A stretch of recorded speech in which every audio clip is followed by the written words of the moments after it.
Colombia यानात बसून त्या अवकाशात गेली. जवळजवळ 2 आठवडे संशोधन केले.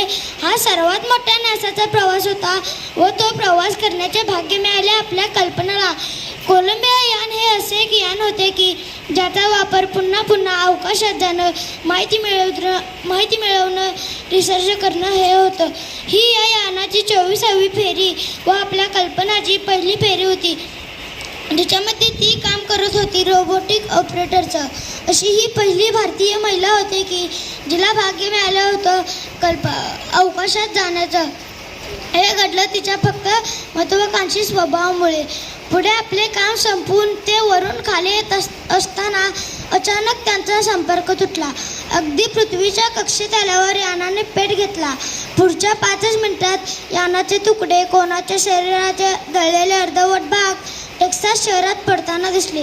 ही दुर्घटना घडली 1 फेब्रुवारी 2003 रोजी आणि या दिवशी आपल्या भारत मातेला आपला अनमोल हिरा म्हणजे कल्पना चावला हिला गमवावे लागले. धन्यवाद.